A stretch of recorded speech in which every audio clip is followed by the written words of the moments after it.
everyone, it's Dr. Romani, and this series is designed to sort of define and make sense of all the many words people use out there when they're talking about narcissism and narcissistic relationships. It's sort of a world with its own vocabulary, and this series is sort of meant to be a bit of a glossary or dictionary to help you make sense of it, sort of give you examples, talk about how these things happen in a variety of settings, how they affect you, how to cope, and why it even happens.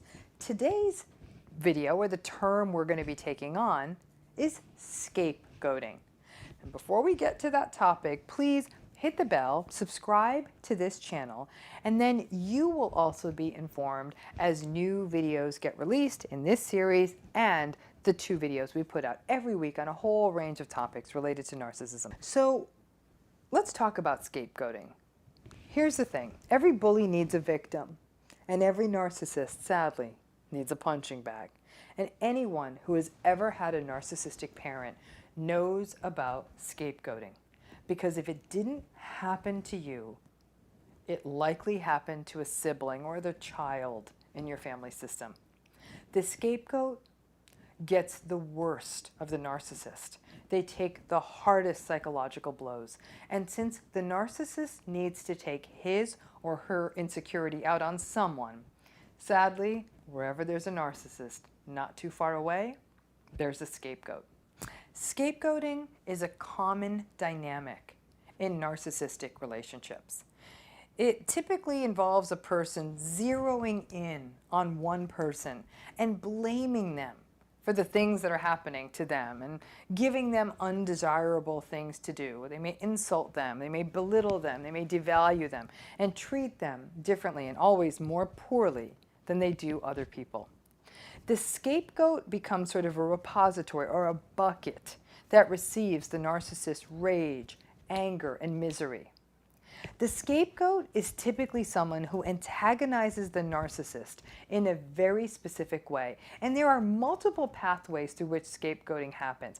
The narcissist perceives the scapegoat as someone weak or undesirable.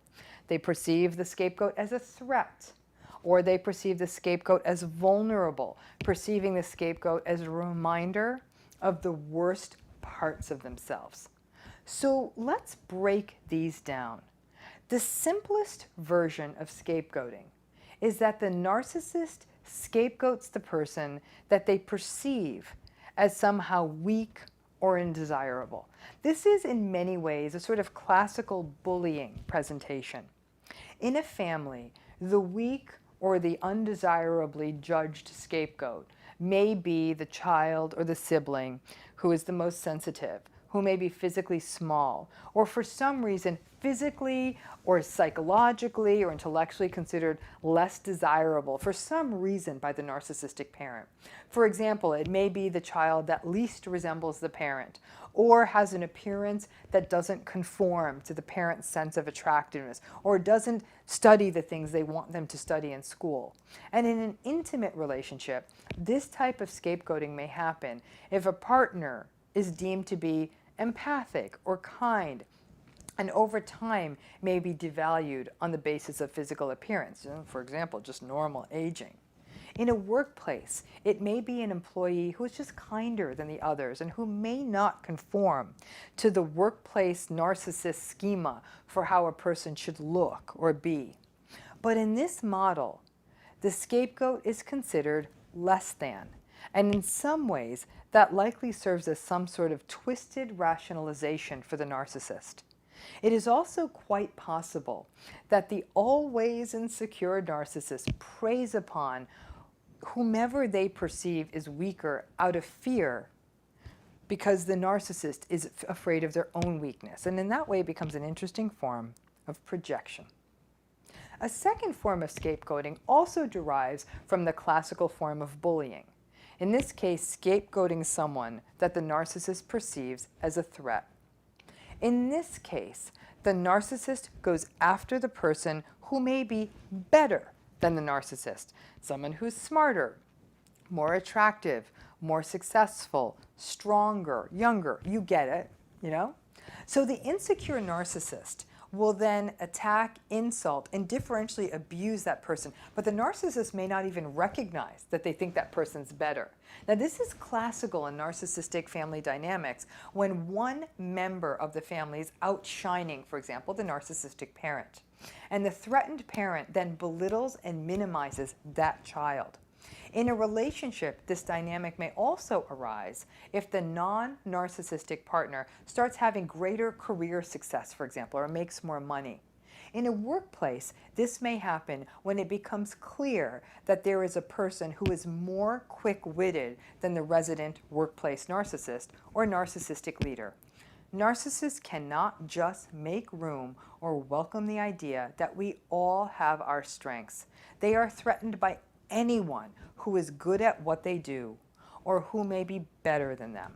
They need to scapegoat and remove or silence the person or the persons who are a threat.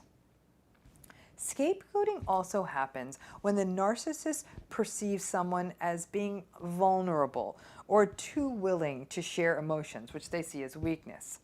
This is similar to narcissists scapegoating those whom they perceive as weak, but this is just a little bit different.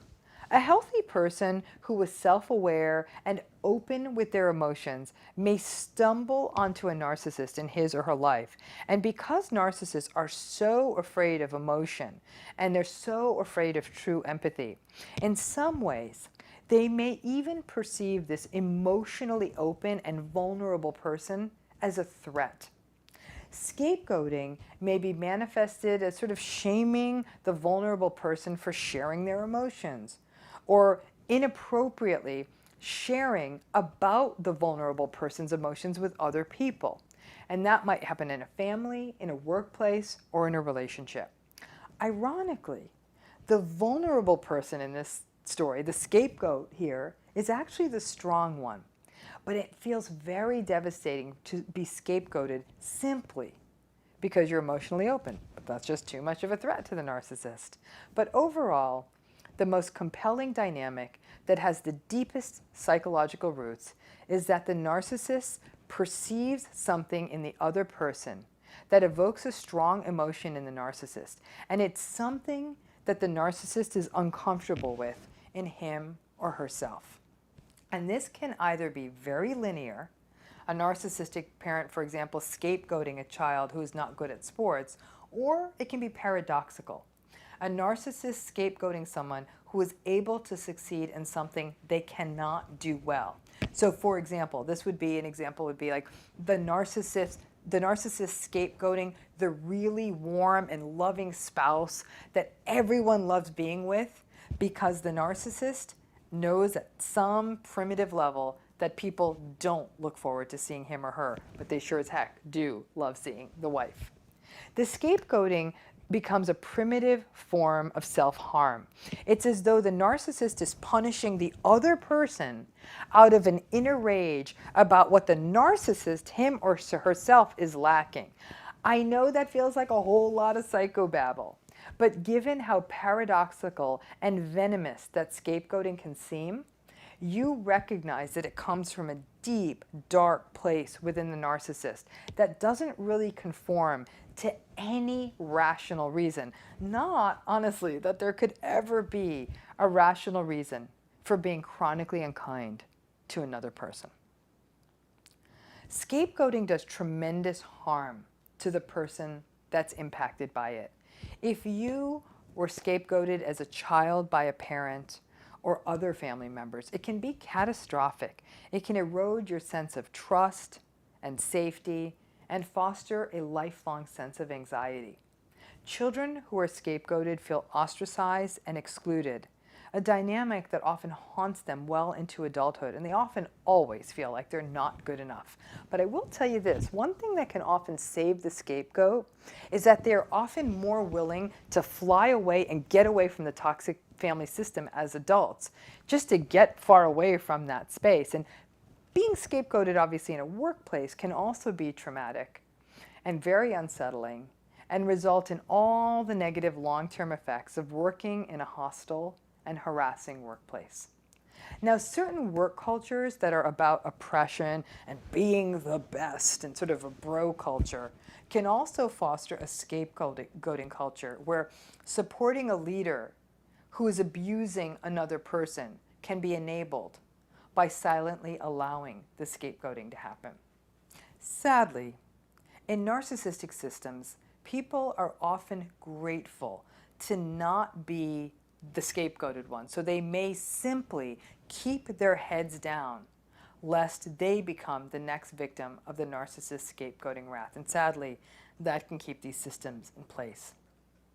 So why do narcissists scapegoat? For the same reasons to why bullies bully: insecurity, having to put on a false show of strength by lashing out at the person who represents a threat or who represents an easy target. The core insecurity of the narcissist means that acting out in that manner may communicate to the world that the narcissist is actually strong when inside they are weak and they are insecure. It's also linked to the dynamic of projection, whereby the narcissist projects their unresolved conflicts and internal anxieties onto those around them, especially the targets that trigger the narcissist's insecurities. Now, I'm going to tell you, if you are observing a child being scapegoated, please step in and protect that child in any way you can. Even if you can't fully address their family dynamic, at least let the child know that what he or she is experiencing or hearing about him or herself is a factor in the other person and not a failing in the child. Many scapegoated children needed to hear that as children from just one other adult in their world. Many people who have been scapegoated sometimes even just go with it and feel that it is the only way that they can even be noticed in a family or other system. It's like they're going to just keep playing to that scapegoated role to be noticed. Again, we must advocate for those who experience this kind of abuse. The narcissist will not stop doing it. So we need to protect those it is happening to, whether it's a child, in a workplace, or in your family. And if you are an adult and can escape the scapegoating situation, then do your best to get out, or at a minimum, set boundaries, go gray rock, or just somehow psychologically distance. The scapegoating loses its power when you don't engage with it. And if other people are quietly standing by and letting it happen, you may want to start disengaging from them as well. They, in fact, may not be narcissistic, but they showed that they were willing to be silent in the face of you, or frankly, someone else being oppressed and scapegoated. And I don't think that's okay. Scapegoating is a classical dynamic in narcissistic families. People who are scapegoated are at risk for choosing partners who treat them dismissively as well when they are adults. And the scapegoating in a family doesn't just stop because you are no longer a child. Scapegoated kids often turn into scapegoated adults with the same sort of patterns of family mobbing and other abuse plaguing you over time. You must remain aware of this dynamic in your family or your workplace, and recognize that you must also be your own advocate and distance yourself from whatever tribe it is that enables the narcissist to maintain this pattern. Now, being a scapegoat does not define you, or being scapegoated does not define you. You always have the choice and the right to step away from the scapegoating situation if you can do so safely, and recognize that you are so much more than that. Trust me, and sadly, they will move on to their next scapegoat in quick order. And I'm sure you're thinking, oh my goodness, I so wish I could protect that person from happening.